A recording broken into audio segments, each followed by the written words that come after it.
Hi, and thanks for joining us for this webinar session on Successful Science Curriculum for the New Standards. My name's Francis Vigent, and I'm really pleased to have you all with us today. Folks mostly from the United States, but even people around the world. I know we have some folks in Asia and the Middle East that are joining us. So thank you. To give you a little bit of background on myself and on KnowAtom, my role here at KnowAtom is as CEO, but my background is as a high school math teacher, but also as an elementary and middle school STEM specialist, and STEM standing for science, technology, engineering, and math. So my role for a better part of 10 years was to grade students and teach students, just like many of you all have either in the past or are attempting to do presently with the next generation science standards. So when we think about science, technology, engineering, and math, and as I reflect on my own experience as an educator, I think, first and foremost, why do we teach every child science and engineering these days under the new standards? Only 4% of students will ever go on to get a science or engineering degree. It seems kind of strange that we would teach children, 100% of children anyways, science and engineering, unless you think about what science and engineering really represents. Science, technology, engineering, and math is one of the best environments to teach critical thinking skills, specifically the skills to create, evaluate, and analyze. And so I don't want to leave the arts aside. There's obviously a connection here with the arts, because art, in order to engineer communication in a medium, the way that artists do, whether it's in music or dance or the written arts, language arts, and so on, that all requires these same critical thinking skills. So there are a lot of synergies here. What I love about KnowAtom, KnowAtom, we're based just north of Boston, but our clients are around the world, mostly in the United States. But I'll show you a few slides from some of our schools in the Kurdish region of northern Iraq a little bit later on. The thing here to remember is that 100% of students need next generation science because it's an opportunity to prepare them with the thinking skills to take advantage of any college or career of their choice.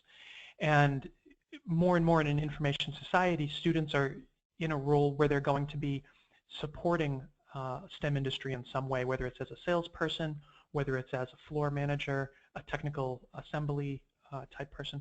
So these things are all really quite important. What KnowAtom does is helps classrooms meet the needs of these new standards, but by doing it in such a way that students can be placed in the role of scientist and engineer on an everyday basis, so that that really becomes the mode of instruction. So as we talk about successful science curriculum for the new standards, we're going to be talking a lot about the role of teachers and the role of students. So when you think about things like curriculum, professional development, and materials, that's really secondary. That's the tools in order to achieve these goals of the next generation science standards. But there's a lot that comes before having a curriculum or before having a hands-on material. So I'd like to start today's discussion off, and if you're on the live session, you'll notice on the side of your screen that there's an area where you can ask questions.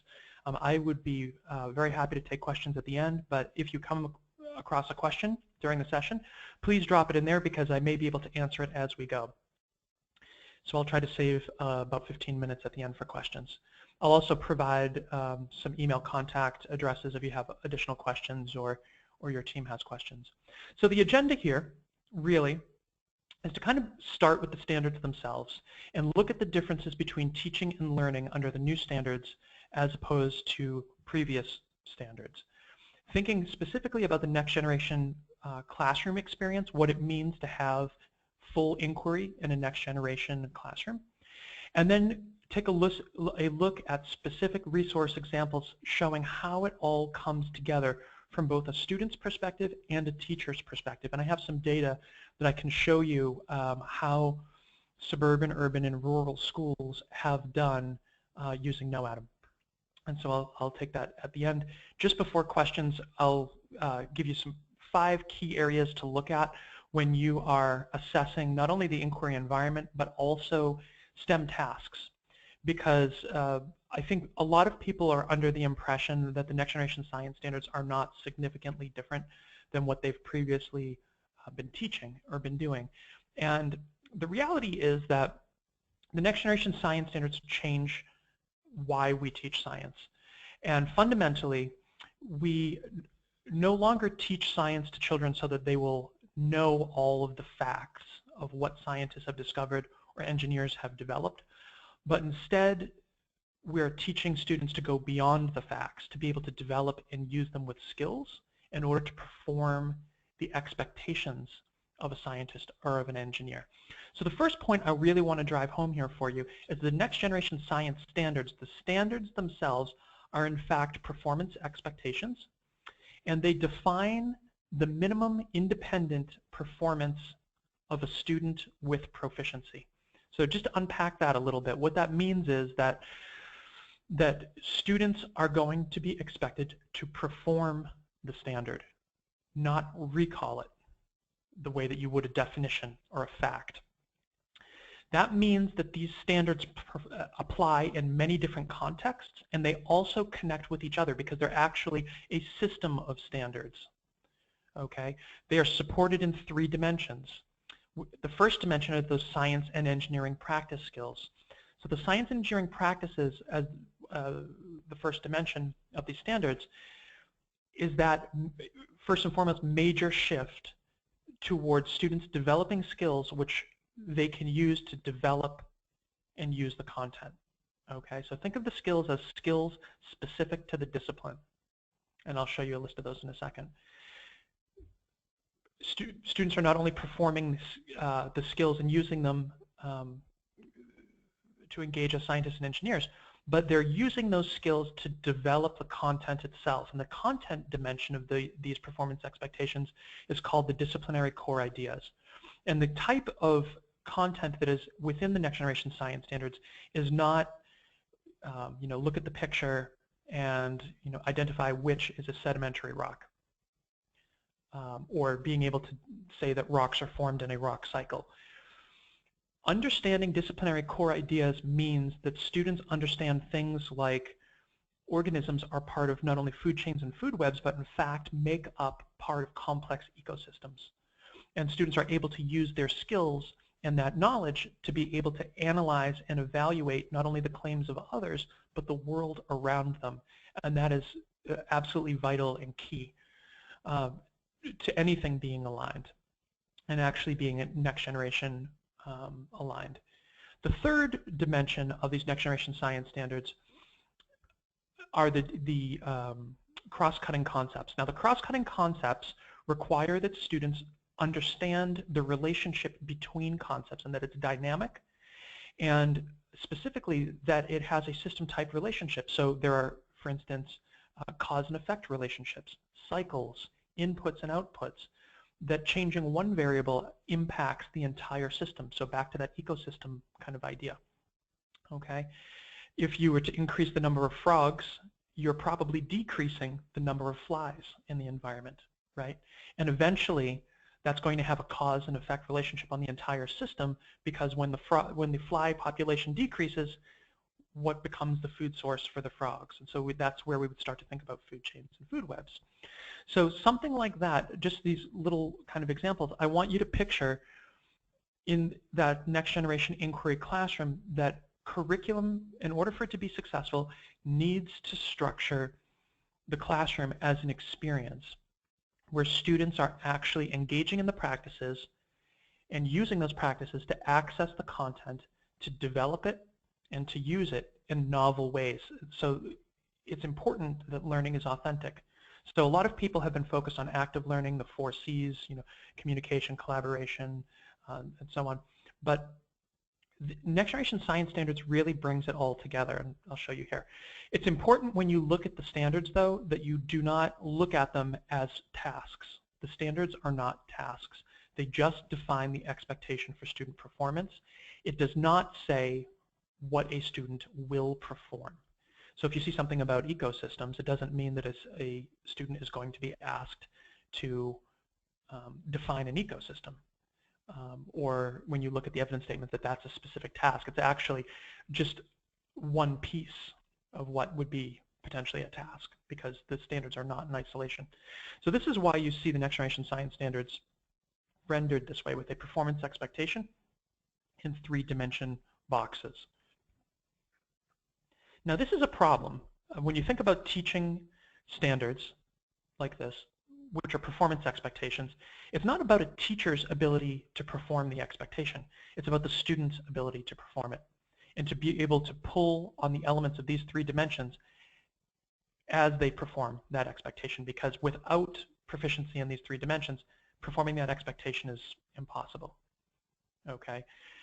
In a traditional model of instruction, and I'd be happy to answer questions about this, but in a traditional model of instruction, most teachers have been taught, and this is true of elementary, middle school, high school, and sometimes, unfortunately, this is truer, this traditional model is more true of middle school and high school than it is of elementary school. In the elementary levels, teachers tend to be much more engaged with students, not only hands-on, but sort of learning with the students and creating an environment where it's about discovery.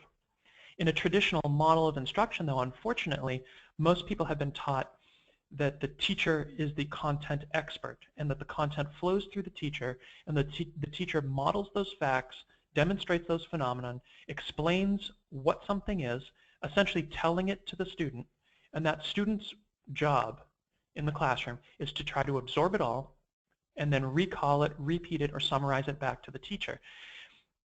The problem with this is that this is a fact rote memory exercise. Teacher demonstrates something, student sees it and demonstrates it back. Okay? This is an old model of instruction which many people still use. It's a traditional model. The next generation model is very different. And you can see why, and I'll come back to this in a second, but here the student is entirely dependent on the teacher. The teacher, if the teacher doesn't tell me, then how should I know? Okay, because the content comes from the teacher. The teacher tells me what to think, tells me what to do. And so the student is not developing skills here. They might be developing fact knowledge, but they are not developing skills. And the connections between facts and concepts is much more difficult because the student isn't building a framework. It's the teacher's framework which they are trying to explain or tell to the student. With next generation science standards, the relationship between the different levels of higher order thinking changes quite a bit. You know, why do we need next generation science standards? When you look through the documentation and really the process which brought about next generation science standards, the National Research Council commissioned a study to look at what effective STEM instruction really looked like. Where was it actually happening? And you know, why is it that students are not only not interested in science and engineering as a career choice, but why are they disengaging? Particularly in middle school and late elementary school, students begin to disengage and they eliminate it as an interest. And what the next generation science standards do, by virtue of being performance expectations and bringing in science and engineering practices specifically, is that it changes Bloom's taxonomy in a sense from being that lower order to higher order thinking where remembering, understanding, applying is the lowest order, and then, you know, analyzing, evaluating, creating as you go up the pyramid. It changes it to where creating, evaluating, and analyzing happen simultaneously, because that's what scientists and engineers do. They answer questions, so scientists answer questions through the use of experimentation, and they develop new knowledge. Engineers use that knowledge to solve problems. So both are having to not only create, but evaluate and analyze their work. And the very environment that scientists and engineers operate in is an environment of innovation, and an environment of peer critique, a culture of critique. And so when creating, evaluating, and analyzing is happening simultaneously, and that is the mode of instruction, that's when we have next generation science coming alive in the classroom. That's when we have students truly acting as scientists and engineers. And furthermore, it's training students to participate in innovation using their own ideas. And so I'd like to share this definition with you from the National Research Council, And it goes all the way back to 2011. You know, I think a lot of people are under the impression that the next generation science standards are new. They actually aren't. You know, they've been around since 2013 in their, you know, final form, basically. Some states have made some adaptations. There have been some little tweaks here or there. But the process itself actually stems all the way back to about 2009. That's how KnowAtom was able to become next generation aligned so quickly, because as these reports were being published, as the findings were coming forth from the National Research Council, the National Academies, National Institutes of Health, and then into the Achieve, Council of School Chiefs, and so on, what was being recommended was just purely good teaching and a positive environment for learning. And when you look at this definition for effective STEM instruction, I think you can see that. Here, this is their definition. Effective STEM instruction capitalizes on students' early interests and experiences. It identifies and builds on what they know, and it provides them with the experiences to engage them in the practices of science and sustain their interest. I want to unpack this real quick. Capitalizing on students' early interests and experiences means that you're starting at kindergarten, pre-K, grade 1, and intentionally nurturing students' understanding from grade level to grade level. Identifying and building on what students know means that you are intentionally scaffolding September through June, or, you know, July through June, depending on what, you know, where you're located. That's how you identify and build on what students know. And by starting in that pre-K first grade and following students along, intentionally nurturing from grade level to grade level, and then from September through June, what you're doing is you are nurturing students, and you're creating an actual system of instruction that your team can function on. It's like a team game plan. And you can avoid systemic gaps. Okay, and when you look at this next part, providing students with the experiences to engage them in the practices of science and sustain their interest. What this means is, it means that word choice, practices, it means engaging students in the science and engineering practices. So those practices are what you see here. Oh, these are actually math practices. I'll have to jump over here for you. Let's see. They are things like using precision. They are, I'm just going to see if I can grab a slide for you.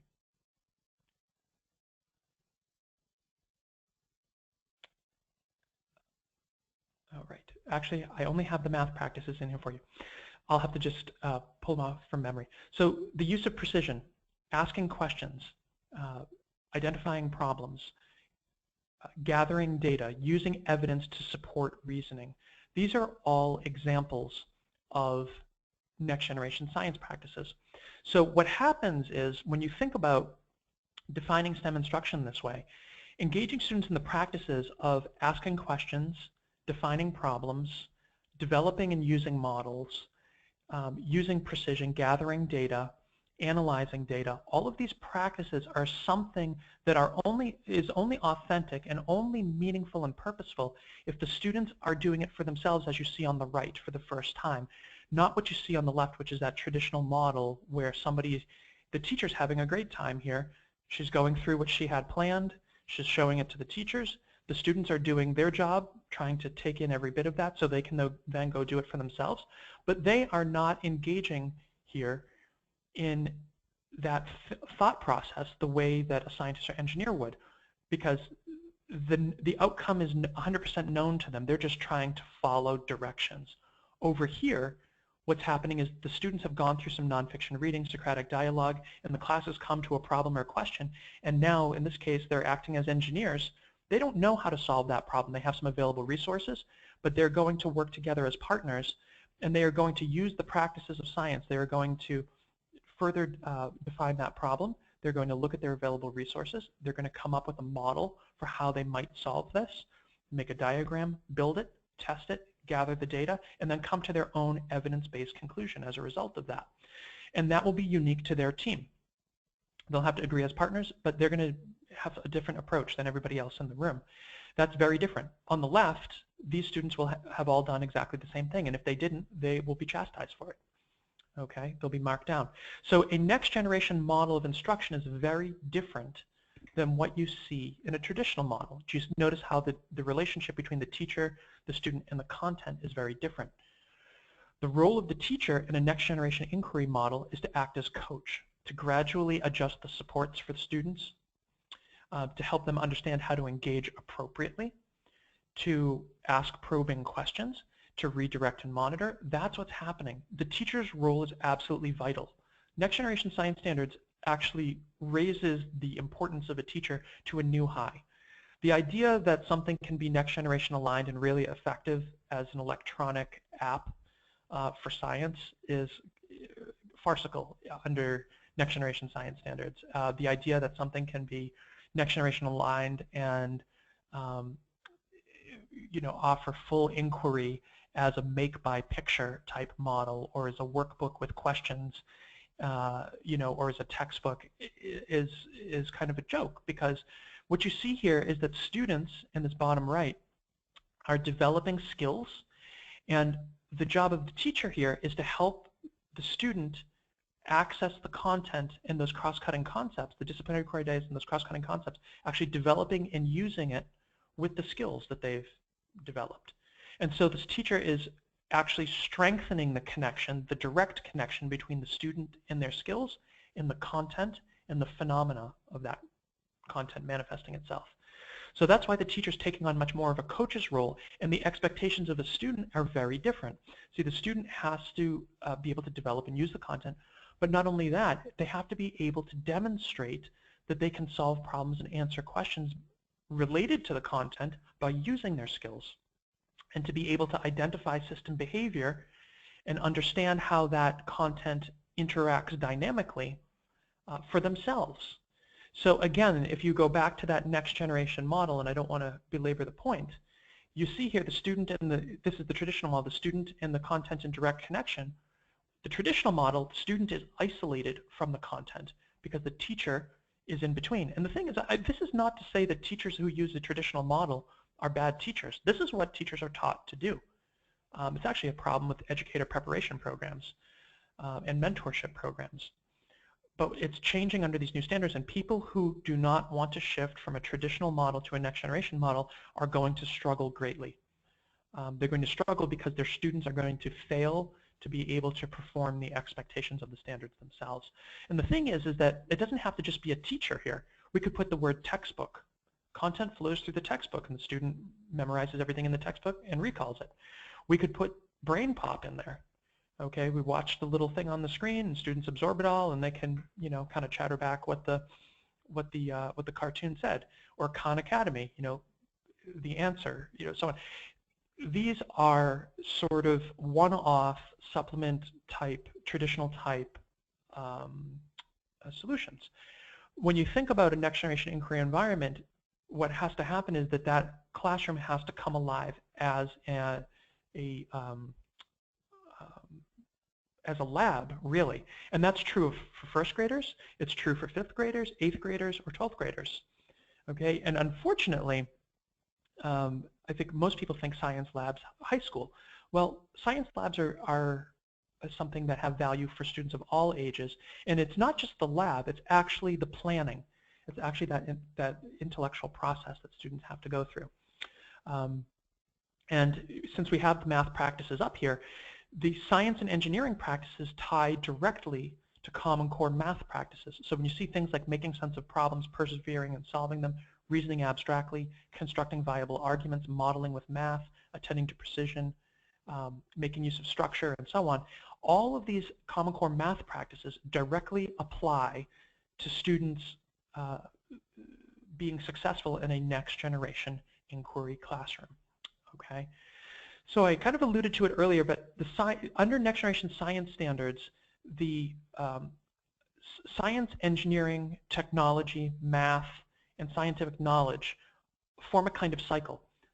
With the next generation science standards have given us a clear definition that science is knowledge from experimentation, that scientists ask questions, they form hypotheses, and they test those through developing experiments and gathering data and forming evidence-based conclusions. That's some of where we think about claim evidence reasoning. It actually starts well before claim evidence reasoning. It starts with a question and a hypothesis, and then you develop an experiment, You gather data. That data is your evidence to support a claim and gives you the basis for reasoning.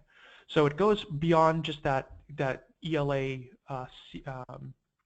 CER model. CER is part of it, but it goes a little bit beyond that. We have a webinar next week about that, specifically really how that all works. But when you think about scientists, when they have tested a hypothesis, the data they gather, the evidence, the conclusion they come to is new scientific knowledge. And so engineers are able to use that knowledge to solve problems that they have identified. And they do that through prototyping and testing prototypes. And by testing a prototype, they're able to gather data and use that data, analyze it, evaluate it, to make a claim about whether that prototype is actually a technology that solves the problem. And so that's how engineers give us new technology. And of course, the cycle goes around again as that technology enables scientists to ask new and deeper questions to answer them. And you can think about that in the case of space exploration. Scientists have had questions about deep space for millennia. But only now are we getting probes into some of these places with sensors that are able to send back data.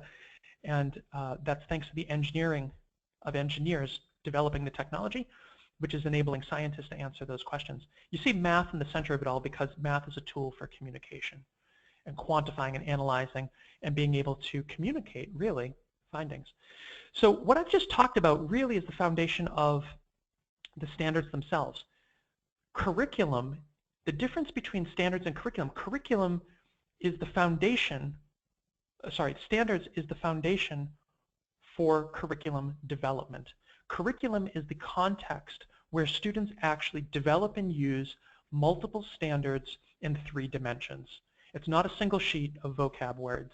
It's not some standards on a sheet that you hand out to people and expect that they are going to somehow teach these 4 standards in the first 3 months of school, because that is not a context. That is just kind of like a bullet point, pointing of a direction. It goes beyond that. So when you think about the development of curriculum, particularly if you are not a 1 teacher per grade level, 1 classroom, one school district. Okay, so in very rural environments, you can get away with some of that. But once you get multiple teachers and multiple schools, that gets really problematic, because science and engineering practices, those skills are something that need to be developed in students early on, and then they are something that students are using throughout the year, and then they are used from year to year, and they help students to go deeper in their understanding and to not only use and develop their knowledge of a specific standard, like as in a one-off, but actually in groups of standards. So curriculum brings those science and engineering practices, the disciplinary core ideas, and the cross-cutting concepts together with the idea that it's not once and done, but it's in fact a nurturing process. And curriculum defines what happens in the classroom. So not a pointer, but in fact, it really should be down to the lesson plan level, in a sense. Not micromanaging a teacher or removing their opportunity to be creative. That's not what I'm saying here, not lockstep. What I'm saying is that if you have, we'll just use something that people commonly talk about in elementary science, rocks and minerals. If you have 50 teachers in grade 5 and everybody is teaching about rocks and minerals, but they teach about it at a different time of the year, a student who might be chasing rent in your district, going between buildings or between classrooms as they move from one place to another, maybe learning about rocks and minerals all year long, because some people are choosing to do it at the beginning of the year, others in the middle of the year, others at the end of the year. Furthermore, the definition of a rock or a mineral is likely to change as they go from one classroom to the next. So from a student's perspective, how do they actually know what a rock or a mineral is? And without teachers having tight curriculum so that they can all be on the same page, what's going to happen is that those students are going to go from one grade level to the next, potentially with gaps in exposure, because that student only learned something excuse me, in one grade level or by virtue of chasing rent all year long and never got exposure to anything else. So curriculum really needs to be robust and supportive, and something that is looking at September through June and from one grade level to the next. So I'm going to skip ahead here a little bit. When you think about the gap between standards and the evidence of learning, what you have is a lot of pieces that have to fall into place.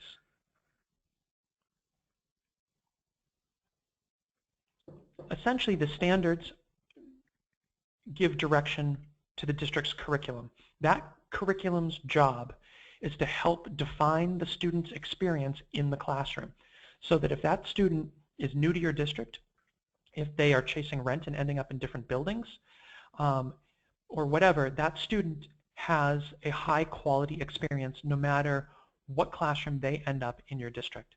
From a teacher's perspective, the role of curriculum is to help that teacher deliver effective next generation inquiry instruction.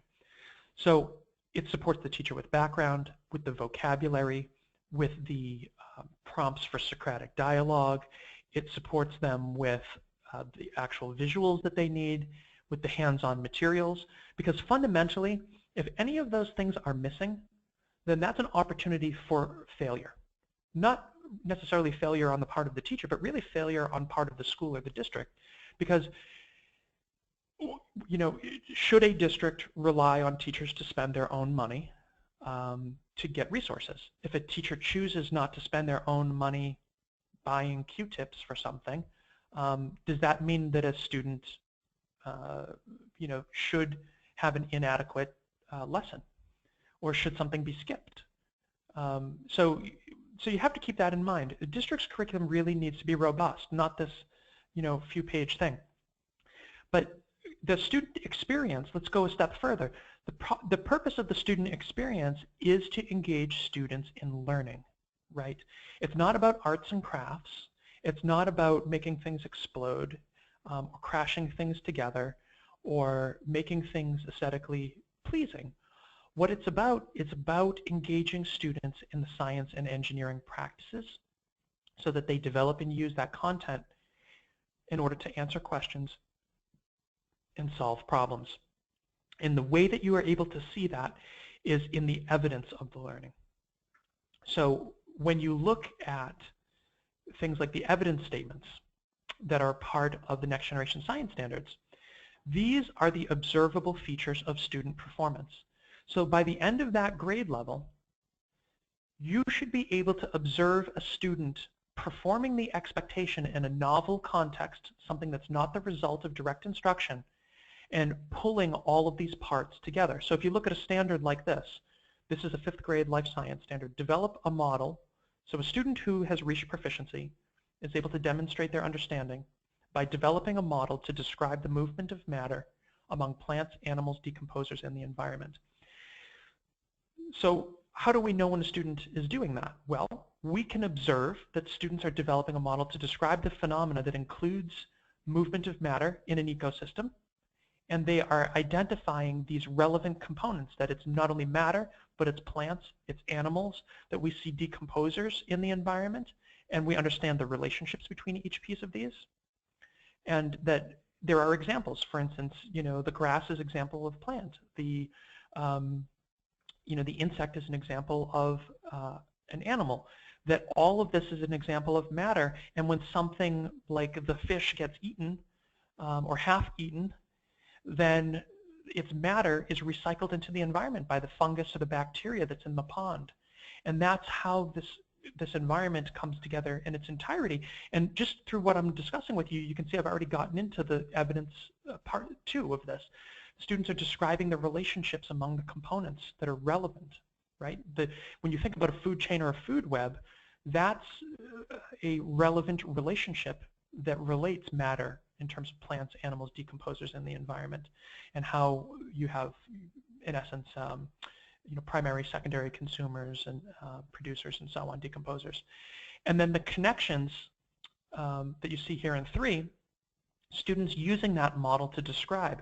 So if a student was given a picture or asked to just look outside the window, they should be able to think of what they're seeing as an ecosystem, to be able to describe the components of the model, how those relationships come together and how they're really connected in terms of life cycles, or how matter cycles or flows, energy flows in an environment. And that's where you see things down here like interactions of the systems of plants, animals, decomposers, and how that allows multiple species to meet their needs. I referred to earlier the idea of frogs and flies.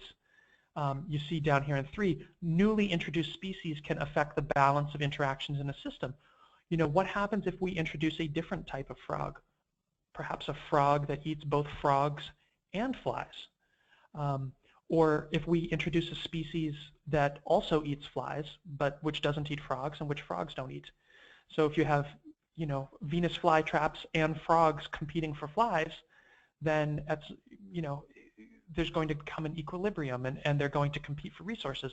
So these are the kind of things, even at a 5th grade level, that the next generation science standards are expecting students to be able to engage in. So if you think back to that traditional model of instruction, the traditional model of instruction, the idea that you are going to tell students that animals eat plants, and that some animals eat other animals, and some animals eat plants and animals, that's great.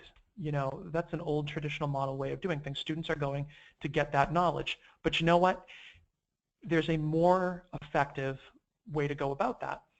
It's more effective to be able to engage students in the context of an ecosystem, to consider ecosystems, and then to actually evaluate and analyze them, and then to take that knowledge and generalize it and look at different kinds of ecosystems, compare and contrast and analyze what organisms may be plants, what may be consumers, how they may interrelate, and how changes within the ecosystem, whether it's less sunlight, more sunlight, changes in temperature, introduction of new species, might impact that environment. Because even 3rd graders can understand that. And so that is the way that next generation science standards really change curriculum. Curriculum that's built for, and what most people have is curriculum, and even what's being touted right now as next generation aligned, which is a lot of it is just a textbook with next generation words, or a kit with next generation words, or, you know, a picture book or a workbook with some questions. I mean, it's sad if you know, I see some of these programs where essentially people talk about it being next generation, and they'll talk about themselves as being involved in the development of the next generation standards, and they'll put a textbook out there basically, or a workbook with questions inserted, and there'll be some kind of a hands-on or a physical model that students are supposed to look at or analyze. And they consider that next generation aligned, and it's not, because first and foremost, you know, students aren't in the role of scientist or engineer. They're just reading a book. The book is asking them a question, and they're making observations about an object or something that they were told to carry out a certain way. It's not dynamic. So when you think about how it comes together to really be dynamic and to really place students in the role of scientist and engineer, this is what it looks like. It's students accessing the content with the skills. It's students taking their ideas, bringing them to life. Actually, I mean, you know, this crane would not have been a crane that I would have built, but these 2 students tried to solve the problem of lifting this cargo so many centimeters vertically and horizontally by developing a crane this way with pulleys and string and pivot points and so on. What that's doing is bringing their ideas to life, but it's also giving them a context to apply their understanding of force and motion, to be able to observe the phenomenon of cause and effect as they see how force and motion play out in a system. And they're also able to gather data which they not only completely understand, but they can use and analyze as evidence to reflect on a claim about this prototype. And you know, these are some inner city kids here in the US. Like I said earlier, we have students doing this in the Kurdish region of northern Iraq and UN High Council on Refugee schools and camps. These students fled ISIS. You know, this is it for them. And they are actually, and what I find very interesting about this is they're exhibiting the same interest, the same behavior. When you look at this classroom, the way that students are paired and the way that they're working together, this is the same as what you would see here. in a US classroom. They just have no desks and they have no shoes on, and they sit on these cushions. But otherwise, they're asking the same kind of questions. It's just in Arabic. They're working together, bringing their ideas to life. Back to the US, when you think about the purpose of the hands-on experimentation, so first you think about nonfiction reading, it just serves as the basis to get some foundation for discussion. So you have Socratic dialogue. But then you have a question or a problem which students break into teams and they're able to solve with a fixed base of resources. So it's not, nobody has unlimited resources. We know that as teachers. But that's true for scientists as well as engineers. So it's a kind of deductive reasoning. Their ideas come to life once they have a plan, they carry it out. They gather the data, and then they actually analyze it to form conclusions. And then, as part of a debrief, they present their claims, and they talk about their approaches. And in a very scientific, professional kind of sense, here's how we approached it. Our prototype didn't solve the problem well enough to replicate it. We need to refine it. Or in the case of science, our hypothesis was not supported by our data. And so we're going to, try and change our method of testing, or maybe we have to have a different hypothesis. We're going to investigate a different hypothesis because we found out that we need different types of data. And we may find students who have the same hypothesis that come to entirely different conclusions. And so now they're able to have that high-level peer-to-peer type discussion, but in a Socratic kind of environment. So again, you see the role of the teacher is as coach, right? This is not without accountability. It's a full release of responsibility, but there are checkpoints. There's accountability as part of this. When you think about resources that you're developing, resources that you have, resources that you might be considering purchasing, you have to realize that the quality of the resource is directly related to the value for student learning. So what I mean by this is whether you've created it yourself or whether you're purchasing it or have purchased it or whatever, awareness-ready resources are the kind of, make-by-picture type thing. A lot of these you can download off the internet for free. Get them from museums, you can get them from companies sometimes. And, they make students aware of what a scientist or engineer does, but they don't go far enough to build knowledge or skills in such a way that students are able to generalize them. So if you go to the next level above just these sort of awareness-ready resources that I can raise my hand and say what an engineer is, that they solve problems. Knowledge-ready resources are like textbooks. Textbooks tell all about what scientists have discovered, what engineers have, technology that they've created. Like a textbook is very backward-looking, static. Okay, goes beyond awareness to explain about things, but again, not getting at skills. Performance-ready resources are like those, like the FOSS kits, the other, kits we've all had since the 70s. Performance-ready resources basically try to train children to carry out a task. If you want to know how hard a rock or mineral is, you scratch it on different surfaces. Okay, you perform the task. You are ready to perform a task. If you're asked how hard a rock or mineral is, you do a rock or mineral test. Again, it's a one-to-one kind of thing. Mastery readiness is all about developing those creative, evaluative, and analytical thinking skills, the science and engineering practice skills, and a knowledge base such that students can perform the expectations of the standards in a context that is not familiar to them, that is not the result of direct instruction. It might be related, but it's not direct. It's not one-to-one. It's not, how hard is this rock? Oops, that's, look up the rock and mineral hardness test. It's, contractor Jane Doe is building a commercial kitchen and has been offered all of these different materials in order to, design the kitchen. Which materials should she use based on the criteria provided by the restaurant? And so you'd have like a decision table that would talk about durability and cost and these sort of things. And so a student has to look at maybe the specs in a data table for each of these materials and say, well, plastic countertops, they are they're rot resistant, but they wear down quickly and they're not heat resistant, and but they're low cost. And they might look at something else and say, glass is both low cost and heat resistant, but it shatters, and so on and so forth. So they would need to evaluate the scenario and actually be able to come to their own conclusion, and that conclusion being making a claim and having pulled evidence from that scenario to support their claim and reason it in writing. That's what mastery readiness is all about. And there are very, very few resources out there at this point that are really aimed at mastery readiness at the next generation science standards. So, I would say buyer beware. And I think if you are in the process of trying to create your own resources, I think you need to be very realistic with yourself or with your team if you are an administrator. You have to be realistic that resources like textbooks and the old kits and the worksheets, the worksheets, those, they don't fit next generation science standards.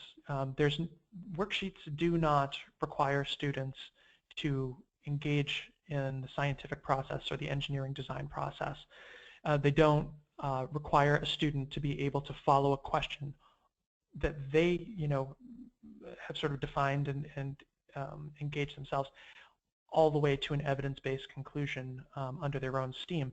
And we do that beginning in 4th grade. We start students on that path all the way in 1st grade and kindergarten now. But when you think about the role of curriculum, professional development materials, and the part I'm going to go into now is talking about resource examples and how it looks from a resource standpoint, which I think if you are developing your own curriculum, or if you're looking at the curriculum you have and figuring out how to tweak it, or trying to figure out what you're buying or whatever, I'm not hawking KnowAtom here. The people who come to us for curriculum, professional development materials are people who value critical thinking. They are people who are, they understand that testing exists, but they also understand that curriculum and instruction, quality curriculum and quality instruction goes well beyond testing, and that in fact good curriculum and good instruction is everyday test preparation without that kind of drill and kill practice test mode that people get in. So what I'm showing you is what these folks are doing, and I'll show you the data behind it. We have some of the highest performing urban schools as well as suburban schools, and even folks in rural environments that are performing well. And we've been doing this for 10 years, so it's not coming out of nowhere.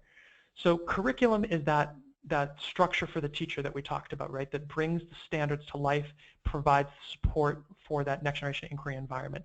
Professional development helps teachers move from that traditional model to the next generation model. If folks are already in the next generation model, it helps them understand how to best utilize their resources and how to meet student needs. See, that's the thing.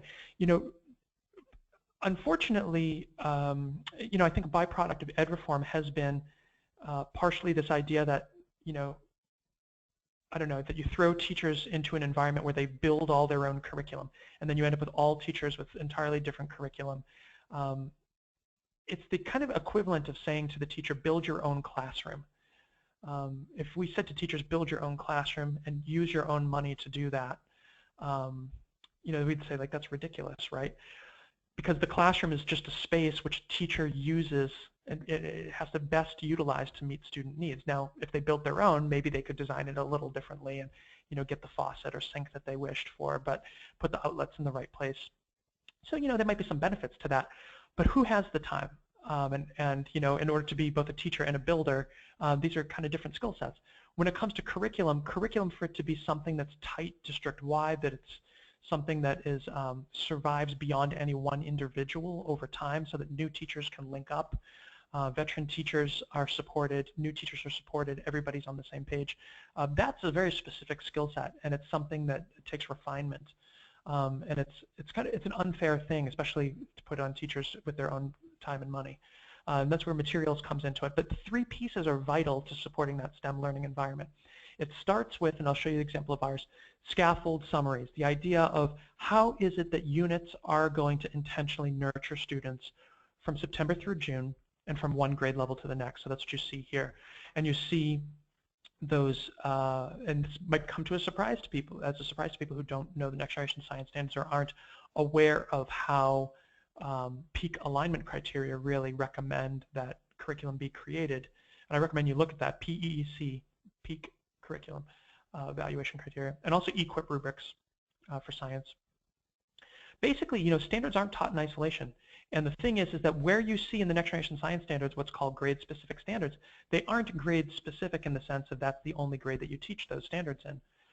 The idea of something being grade-specific when it is grade-specific is that it should be something that has been mastered by the end of that grade level. But in fact, it should have been introduced well before that grade level and should be reinforced after that grade level. So what you see in any one unit, whether it's elementary school or in middle school, is a big picture of science coming together, but thoughtfully articulated units that are making sure that there's mastery at those grade level specific standards, but also reinforcement and introduction of grade level standards from previous and future grades. And that's really important for ELLs, special education students, and just newcomers to districts from other districts, and in fact for students who will be there from kindergarten all the way through 12th grade. The reason is that for those who are always there, it gives reinforcement and new context, continually giving new context and new connections. For students who are newcomers, it gives the opportunity for students to get exposure to something that they may have not had exposure to in their prior school or district. And for English language learners and special ed students, it gives repeated opportunities to engage and to learn. And what's really nice about next generation science standards and the way we articulate them, and at least in our curriculum, is that the science comes alive. It's not locked in a page. Like you see here on the screen, nonfiction reading is just a real tiny part of just setting the stage and kicking things off. And if a student is an English language learner, they're verbal first. We can read aloud. We can discuss. Okay, if a student is special education student who has a language-based learning disability, we can use Kurzweil readers. We can, again, read aloud. Younger students, we're doing circle discussions, okay? But the purpose of that is not to read the text 100 times so that students remember every single word verbatim.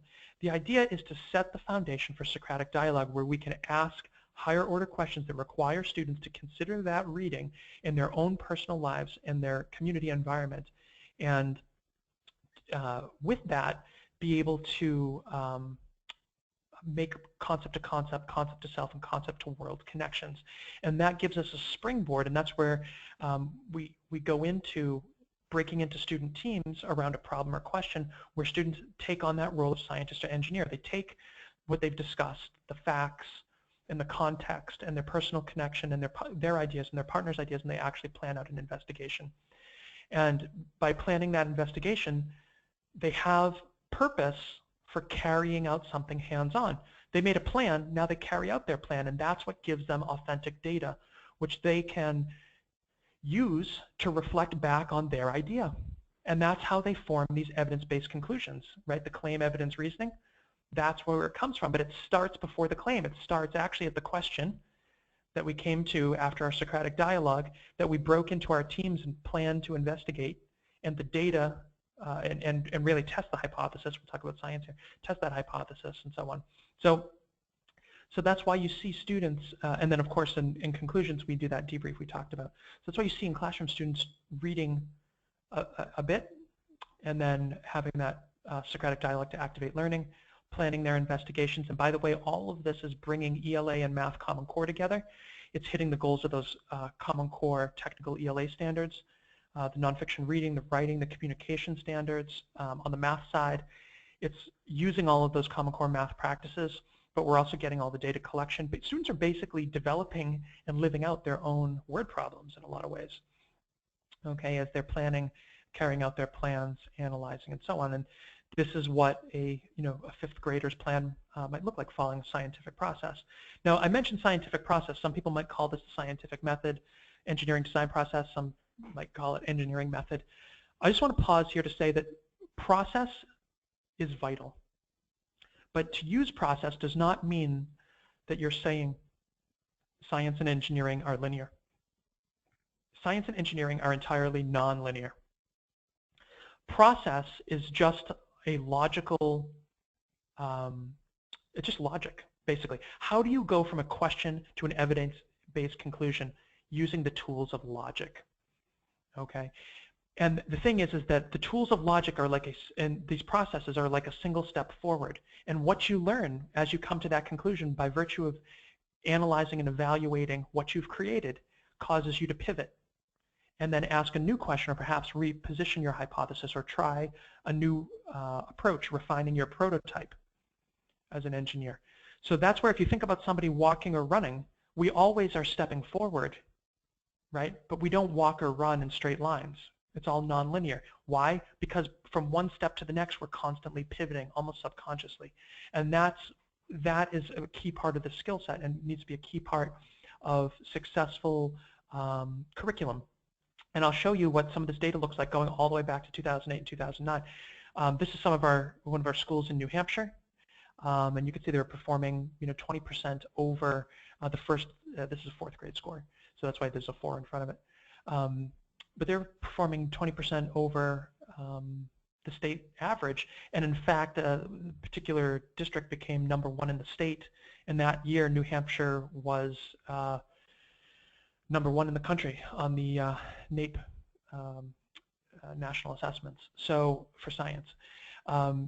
And when you look at the subgrouping, even though New Hampshire was not a next generation aligned state, and at this point next generation science standards were really just, like a twinkle in the achieves eye, I guess.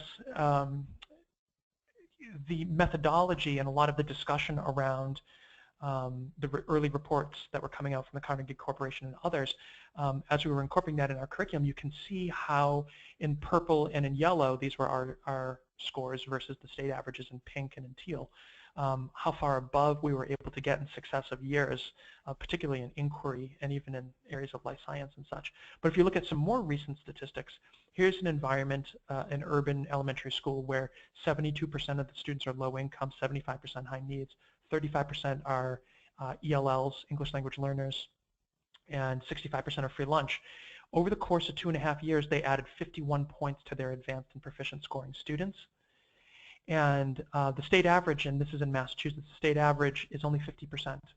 So they went from being significantly below average to well above, nearly double. Why are there, there's a positive trend but some downturns? Well, you have changes in teacher, changes in administration, and teacher over here, and that has an impact. Teachers matter, but yet you also see this huge reduction in the needs improvement and virtually no warning failing. So for them to reach 87% advanced and proficient is a pretty big deal. I'm going to show you the kind of up close of the curriculum in a second. I just want to show you, and we're coming up on the 1 hour mark, so it'll take about another 10 minutes to show you the curriculum, and then I'll take questions after that for about 10 or 15 minutes. You can see here, this is a suburban school, very different. They were at average, but they're only 20% high needs and 7% low income. And you see they get that basically 22-point gain here, and they're able to sustain it. The reason, and this is, I'm showing you apples to apples in Massachusetts between this elementary school and this one. The reason that you see this kind of plateau at 80% is because of the way the Massachusetts testing is structured. They have 30% of their test is open response, constructed response items. And so for students to get full credit, they have to get above 80%. They really need to be getting full credit on those. And it's just hard to do at scale to get every single point the way the test items are weighted. Similar example, you can see here, they're starting above average, but they're ending above average. We have the highest school in the state as well here in Massachusetts school district, and they're operating at about 90% advanced and proficient. I just want to show you a middle school example. We'll show you some subgroups. Over the course of 2 years here, 2.5 years, this was one of the bottom in the state, middle school, only 4% proficient, 54% warning, and I'll show you the demographics here are pretty challenging. And they increased their advanced proficient scoring students by 24 points. And they are now actually at an average level. This, and it's, I think sad commentary on the state of urban science education, but at 28% advanced and proficient, they are now at the average level of proficiency for the peer districts, which are the 26 largest districts here in Massachusetts. Okay, so going from well below average, bottom of the barrel, to basically average in the course of 2 years with a 24-point gain is pretty significant. We hope that continues. Here's what the demographics look like at that school. 95% low income, 64% first language is in English, 87% free lunch, 97% high needs. And you can see, I mean, the warning's cut in half. Really significant. And when you look at the subgroups, it's not just any one particular student group who is achieving. When you look at these red targets, that's what was the targets set by the state for that school. And you can see they met or exceeded most of them, and they were given even partial credit for approaching the targets in these others. And so, you know, it's not just one group benefiting. So how do we actually achieve these gains in curriculum? What does the curriculum look like? And I'm going to show that to you now and then take the questions. On the student side, we start with nonfiction reading. We break it into sections so that those sections correspond to each lesson. A lesson's not just a day, it's actually a week. And so there are 9 units in a year and typically 3 lessons in a unit. And so each week, students are not only doing nonfiction reading, they're engaging as scientists and engineers, planning investigations, carrying them out, gathering data, and so on. The way that the nonfiction reading is written is it uses all of the concepts and the vocabulary in context, and each page scaffolds so that that context builds so that students get a big picture of what science and engineering is. And I'm just taking some screenshots here. You can go on our website, KnowAtom.com, and go to the top of the screen. You'll see STEM curriculum. Click that and scroll down. You'll be able to download samples of teachers' units and student readers for grades 1 through 8. But you know, this is all true of high school as well. I mean, good teaching and learning is never bad at any level, even for adults. You know, most of us learn through experience, and that's what we're talking about here. So in that reading as well, you know, having graphic organizers, Common Core math and Common Core ELA connections as well. And also, in some cases, we have investigations which have some level of structure and facilitation to them, like you see here. And the example, some folks have asked this, that I'm showing is from 5th grade, and you may look at this and say, oh my gosh, our high schoolers don't even do this. And what I would say to you is, your 5th graders can do this, and your high schoolers can do even more than this. But again, back to what I started as I was talking about the curriculum, you know, if you value what students can do, and you know, the great responsibility that we have as teachers and the opportunity we have to be able to develop their critical thinking skills and use science and engineering as an opportunity to do that, so that we just open more doors for them. This is what you can get your students to do, and I don't care what your zip code is, whether you're in the most rural environment or the most urban. It's absolutely possible. We've seen it, and like I showed you the data, it's possible. We also have reading comprehension questions as part of that, and also those vocabulary lists, right? Because again, like I said earlier, it's important that the vocabulary be consistent, and so we put a lot of thought into how we define words and so on. In special education environments, so this is a 5th grade example, if you have a student who's operating below grade level, what's nice about this is you can scale back, and let's say you have a student at a 3rd grade level, they're, you know, their natural age would put them at a 5th grade level, but they're operating at a 3rd grade level. You can actually throttle back and use 3rd grade level material with them, and even pull some of the reading and so on. But the reality is that through accommodations, when it comes to something like an IEP reading accommodation or something like that, we never want to remove the opportunity to learn at grade level content. What I'm talking about throttling back has to do with students who may have intellectual impairments or something of that level, or they may be coming to you from another country where they have 0 formal education, despite being, you know, a natural 5th grade age. So what I was showing you just a second ago is student reading, okay? And this is things that you would find in the student's reader. I want to show you from a teacher's standpoint what this looks like, because how you support teachers is really what it comes down to. If you don't support a teacher to be effective in the classroom, then how is learning ever going to occur? How is the classroom ever going to be an effective next generation inquiry environment? So this is what a teacher's unit looks like. I'm just going to pull some screenshots at a high level. You see here, this is the progression of the 3 lessons, so the 3 weeks in this unit, high level overview, high-level unit goals, almost like essential questions, but these are sort of essential mastery objectives. Actually unpacking the next generation science standards that are occurring in this unit. So here's the performance expectation that's grade specific and showing how they're grouped and how they are applied in each lesson.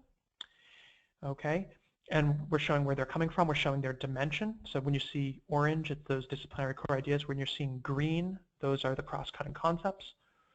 When you go to the next page, we're showing how those science and engineering practices are being applied in each lesson. And so you see here what I was talking about earlier.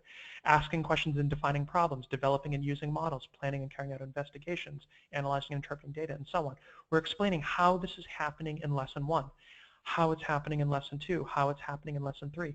The thing that's important to realize here, just looking at this, and I didn't mention this earlier, that again, developing a model to describe that matter is made of particles too small to be seen is not the task that the teacher gives the student. It's not what a teacher needs to be able to do. When you look at the practices, it's not that the teacher has to ask a question and define a problem. It's not that the teacher has to have gone through developing and using a model. It's the student. So if your materials are not set up that way, you got to go back to the drawing board. You got to figure out how to set it up that way, or you got to look for a resource that does. Okay.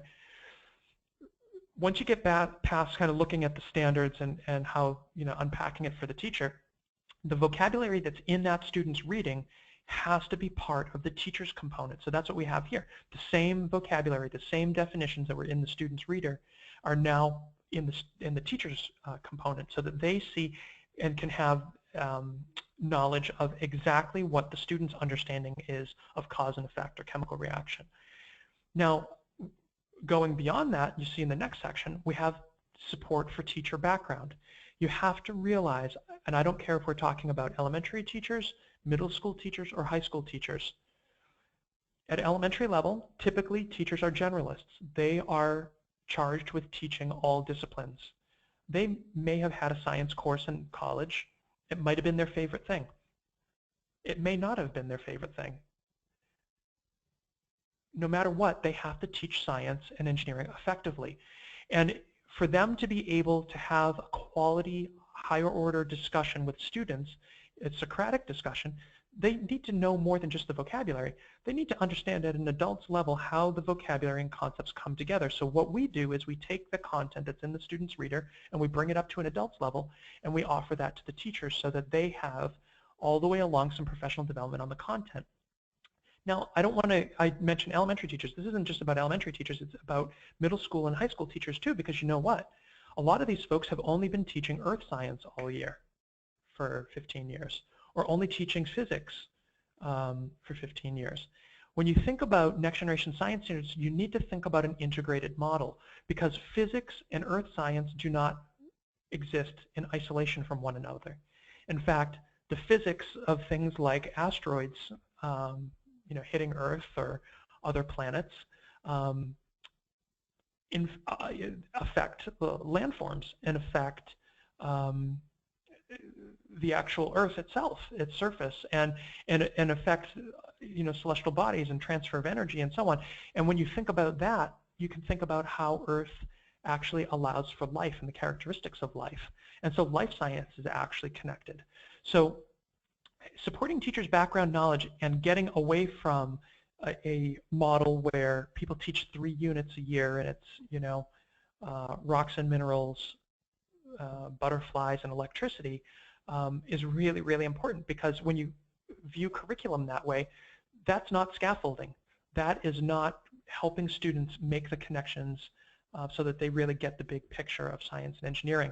And we can facilitate that starting with the teacher through supporting their background knowledge, but the units also have to be articulated, and that will trickle down into the students as well. So once you get beyond background knowledge, now I was talking about lessons. Curriculum needs to structure lessons for teachers, not necessarily how they're going to use this 45 minutes today, but really how the standards are going to play out and what that progression looks like, that experience looks like over the course of a week.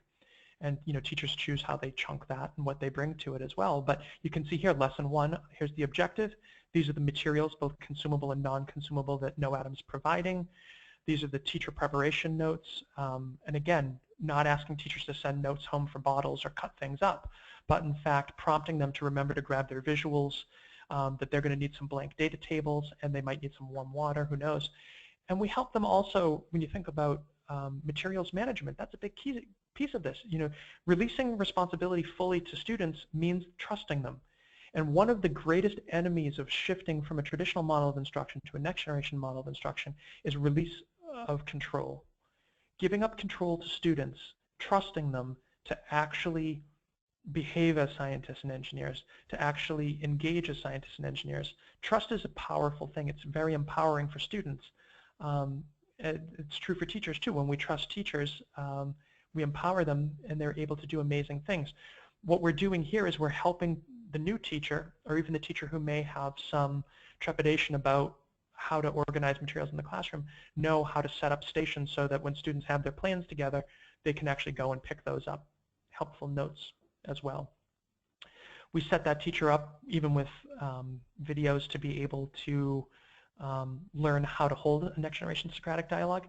And then we put those big ideas out there and we scaffold them and we give them those higher order questions to ask students so that once that reading is out of the way, they can jump right in and start focusing on the big ideas and bring those electronic visuals up, okay, and use them in connection.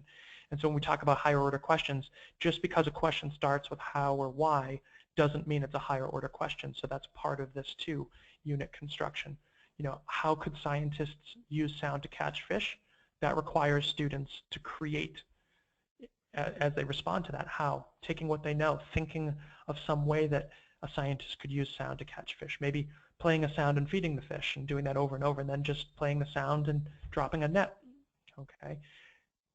Something like how does snow reduce friction just requires applying some ideas about friction and snow. Maybe use a little diagram or something like that. But it's not getting into that higher order analyzing, evaluating, or creating. So be careful. Just because a question has a how or a why doesn't mean that it's higher order. That it's really a Socratic probing question in that sense. And so when we go beyond in the curriculum, when we go beyond supporting the Socratic dialogue, we're now transitioning into students planning their investigations, developing those questions. And so we help teachers here know how to facilitate that and how to release the responsibility and where to have checkpoints with students and what to expect at this point of the year. Okay, that's vital. So we give teachers enough support that if they had to fully guide something, they could, but they don't have to. And really, the goal here is in the first 10 weeks of school to fully release responsibility. And again, we're looking at 5th grade as an example, but it's true of all grade levels. What changes when you look at K1-2, for instance, is that instead of students planning their investigation in a blank composition notebook using entirely their own ideas, what we do is we scaffold it up. We use the same prompts of, so they learn how to use logic and how to use structure, but some of it will be there for them. So they'll have some procedure, they'll have different hypotheses to choose from, but they still have to choose one. They have to think about it. They have to survey their available materials and so on. So this is an exemplar from the Teacher's Lab notebook that you can see. We give that to teachers, the teacher's manual, their binder. We give that to teachers so that they can actually see what it looks like. Okay. We give support for how all those ELA and Math Common Core standards are playing out in the units. We give concept maps so that teachers understand how one concept connects to another. Support for differentiated instruction, things like portfolio assessment. And we, when you think about assessments, not only are the students' planned investigations assessments, they're way that they interact in that kind of 4C sense, communication, collaboration, and so on. In the informal learning environment, that's an assessment. We also have the reading checks. We've got vocabulary checks, and we have concept checks. And these concept checks are structured just the way that you see next generation standardized testing coming to life. They're scenario-based.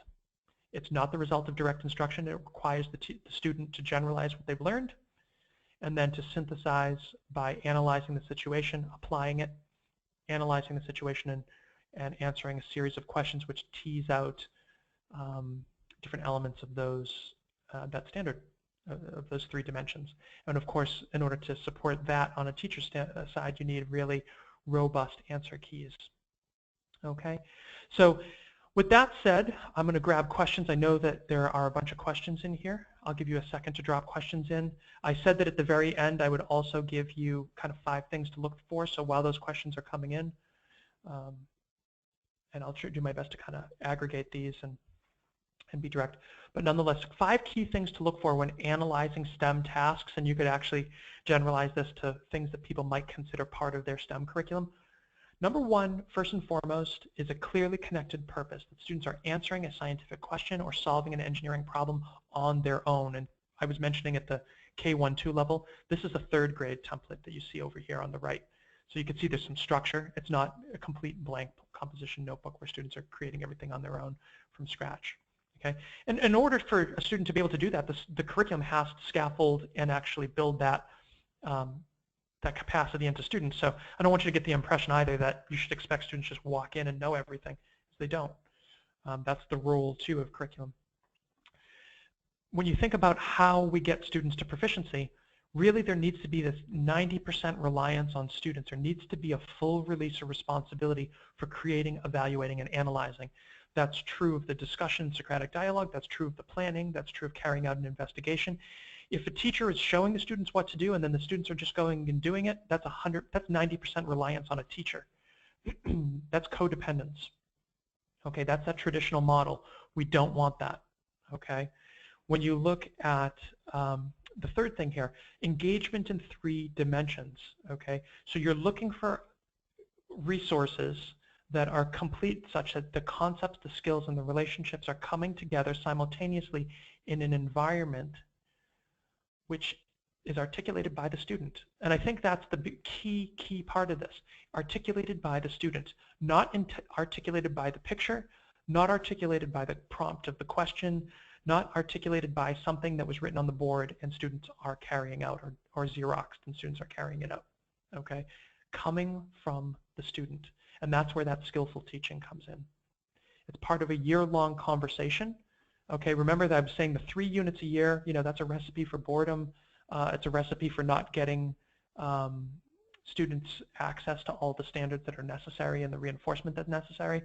But when you think of something like that where it's rocks and minerals, butterflies, and electricity, that's a very hard conversation to have over the course of a year.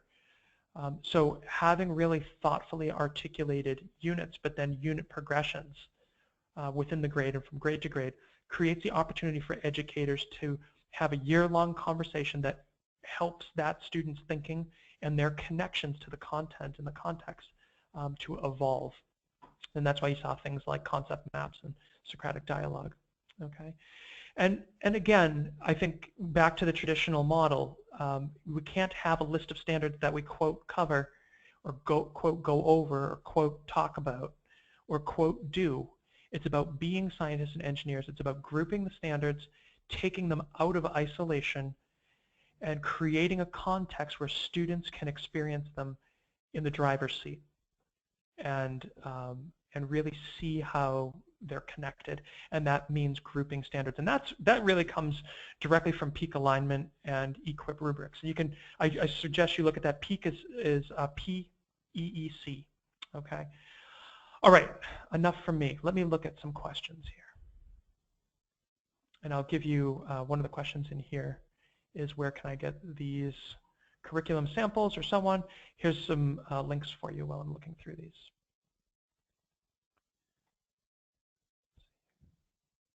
Okay, so yes, where can I get a copy of this? Where can I get access to the resources and materials and so on? So if you go to this link, knowatom.com/curriculum, or you can go to our website, that's where you scroll down, you see the grade levels, you click on them, you can download the students portion and the teachers portion for the first unit of every grade level. Now, you know, KnowAtom has to pay its bills, so the other units are available for purchase. It is a complete all-in-one curriculum. It's already articulated, it's all scaffolding, it's all grade leveled, and so on. So, you know, if you're in a position where you're school district is adopting something, by all means, feel free to reach out. You can reach out to Mary Ellen. You can email me, whatever you want to do. Her email and phone number is there. She's a curriculum specialist here at KnowAtom. She can point you in the right direction. Otherwise, if you're developing your own, feel free to take a look. Everything I've talked about is modeled in those units, and you know, imitation is the kindest form of flattery. So by all means, you can also stay in contact but via our blog, knowatom.com/blog, and we put a lot of resources up on Facebook, and you can learn about them on Twitter too. If you are Twitter-pated about science, a good one to follow on Twitter. So other pieces that are in here, folks said that, you know, FOSS kits are not the best program to use. They do say they align with next generation science standards. Yeah, they do say that. And, you know, I think it's up to you in terms of what your standards are for alignment. If your standards for alignment are that the cover says that it's aligned, there is a lot to choose from right now. There are a lot of people that claim to be next generation aligned. But alignment really like if you think about alignment as effective STEM instruction, that you are nurturing a student from September through June in each grade level, and that grade level is supporting the next grade level and reinforcing the grade level prior. These kits are not next generation aligned. What they do is they say that you can do what you want with them. So you can align them. So again, it comes back to you. And that's fine. I mean, maybe you want to do that. But if you think you're going to get the type of scaffolding and alignment that I was showing you earlier out of 3 units a year, the way that they recommend doing it, and by the way that those units can happen at any grade level between 3 and 5, then, you know, to me that's misleading, and that's not aligned. Some other folks have asked where they can get, and I'm happy to answer follow-up questions to that, but that's really what it comes down to. And I would suggest that you look at the EQUIP rubric, EQUIP, EQUIP rubric for science. You can download it off our site, you can go to their site, you can go to the Next Generation site. And I also recommend that you download the peak alignment criteria, PEEC. That shows you what is aligned, okay? And that's when you take what they're describing for alignment and you match it to what these resources say is, quote, 100% aligned, that's where you're going to see the gaps. And by the way, alignment isn't easy. So when you see something that's 100% aligned and easy, that's a misrepresentation. That should be a flag right there. Because frankly, alignment, as I've been describing, I hope in the back of your mind, sounds like a bit of a shift, like a bit of work. It's not easy to be a skillful teacher. I think folks who think that computers can teach students and take the place of teachers misunderstand the role of technology in the classroom. So, you know, the way that this connects to alignment is purely that for something to be aligned and to be 100% aligned and 100% effective requires a lot of skill, and skillful teaching is like mountain climbing. To be a skillful mountain climber is not easy. It's very rewarding, but it's very challenging. And so what I'm talking about here is not something that, you know, is beyond anybody's potential, but I'm just want to say that, you know, it's not a worksheet. It's not a fill in the blank. You can have a copy of the presentation. You will also receive a recording and a follow-up email that'll be a link. If you don't get that in the next 24 to 48 hours, you should check your junk mail spam box, or please reach out to us and we'll send you the link some other way. We'll figure it out. But we're happy to do that. We also tend to post these on our resource section under our website. I think we have over 100 different discussions on next generation science standards, alignment, and so on. We have one coming up next week, if you haven't already enrolled in it, that talks about how next generation science standards really work. I actually think that's the title of it, how NGSS really work. And so, you know, feel free to engage in that as well. A number of folks have said thank you. happy to help. A couple others in here. Any kind of playback you'll be able to do with the recording. It'll also be on demand as well.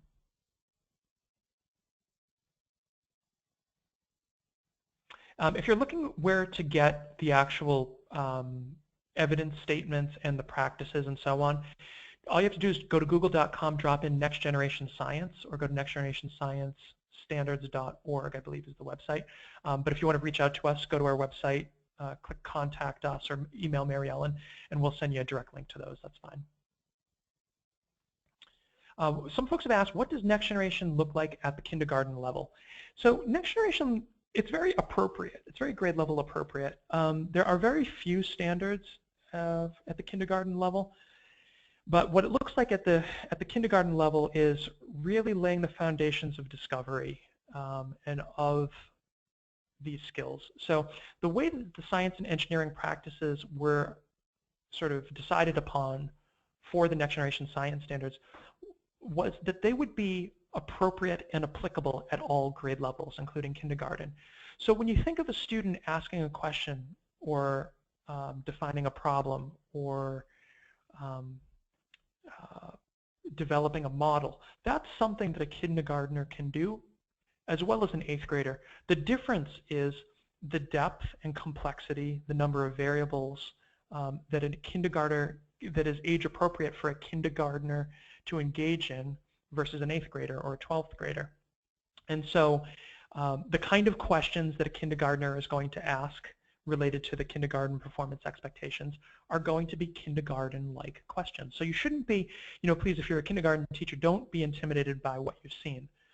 Actually, you should be thankful, because the Next Generation Science Standards support the way that elementary teachers teach by learning through discovery, by empowering children to ask questions and to solve problems, by getting them hands-on, and by getting rid of the drill and kill that becomes part of middle school and high school oftentimes.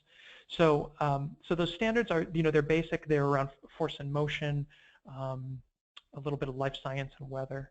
So that's basically what they look like. They are basic, but something that are very accessible. Some folks have asked about curriculum cost. That's a difficult question to answer because it has to do with how your school or district is structured.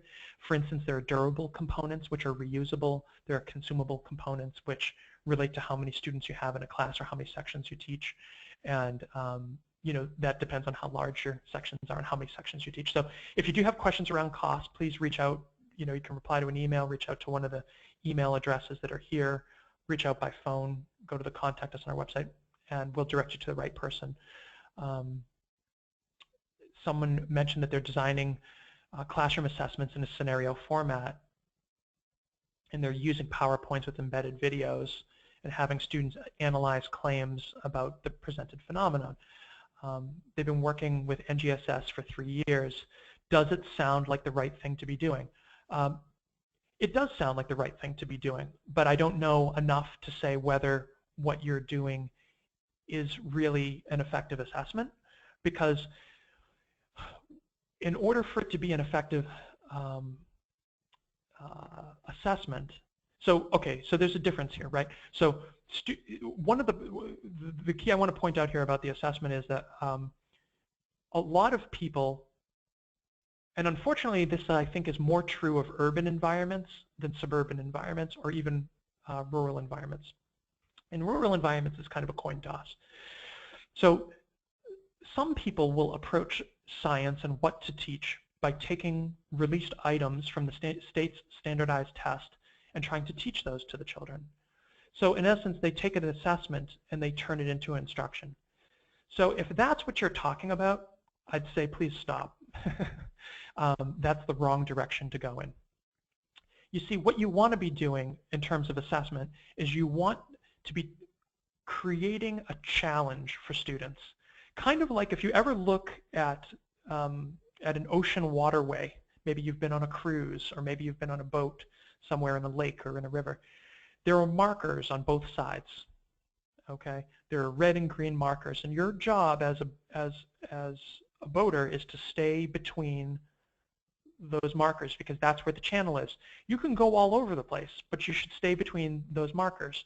So in a classroom environment, what you want to be doing with curriculum is creating a kind of channel where where students can be all over the place, but there's some kind of boundary and there's accountability and there's some structure so that it's authentic, but yet it's something of value, of purpose, and something that can be scaffolded and move forward. So that is the classroom experience. When you come to the assessment, so what you're doing with these videos and these scenarios should be requiring students to take their skills and generalize what they learned in that classroom environment and apply it to this unfamiliar scenario that might involve videos or might involve something outside, might be place-based learning, might involve something about your playground or the woods behind your school or the local fish pier. That assessment, the job of assessing is to take stock of student learning, the outcome. So if what you're creating is actually doing that, then thumbs up, keep it on. But if you're doing this for yourself, great. If you're trying to do this for others, that's an even bigger challenge. And so I would say, keep that in mind as well, that if it's not scalable, then it's going to move with you. And so that's the challenge that we all have as teachers, is how do we support the teachers, the students that we have, of course, in creating more opportunities for them, but how do we leave a lasting legacy in our role as a 3rd or 4th grade teacher or an 8th grade teacher or a 12th grade teacher, trying to create things that live beyond us. So I would say if that's what you're doing and you're investing a lot of time, try to make sure it's something that can live beyond you as well. So it's not just about the thing that you do, but it's actually part of something much greater. Some folks have asked about high school samples. At this point, we don't have high school samples, and I have to apologize. We have been really focused K through 8, really because we're trying to hand folks to you in high school that are really ready to go beyond even typical high school work. And so because the data and the research really supports that students eliminate, particularly girls as well, science and engineering as a career choice, as a topic of interest, beginning in those 5th and 6th grade years. We've been focused at that level, but keep in touch. And also, if you have folks that are feeding your school in your classroom that aren't aligned to the next generation science standards, we are able to help there. Referencing screens and such will be something you'll be able to do. So another person has asked about creating, getting access to diagrams and referencing screens. You'll be able to do that through the video. And if you need a copy of the presentation, again, feel free to reach out. Folks asked, when somebody purchases the curriculum, what's included? We include the curriculum, the access to the online curriculum, the materials, the physical materials, both consumable and durable, and also there's professional development that's part of it. In Florida, people are using our next generation version. We exceed the requirements in Florida. Some folks have asked about that. There's other state-specific questions as well. We have webinars that talk specifically about different states. If you're from West Virginia, Wisconsin, Maine, I think we have at least 15 to 25 states. That's actually, I think it's closer to 25 that have been covered. If you're looking for something state-specific, reach out to Mary Ellen. That's a resource she can connect you with. Reach out to myself. I'm happy to do that. So thank you to everyone who has said thank you and that this was important. I will, for those of you who provided your email addresses, will forward those along to try and get you the resource that you're looking for. And please, if you find yourself, there is still time now to be ready for September, or even in August if you're starting in August. If you're in that curriculum implementation phase and you're looking to do a pilot, or you are looking to really change the game with science and engineering at an elementary or middle school level, please reach out. We love to support folks who are looking to make a difference. Thank you again for your time. Again, my name's Francis Vigent. Feel free to reach out to me, and I hope you enjoy the rest of your day. Take care. Bye-bye.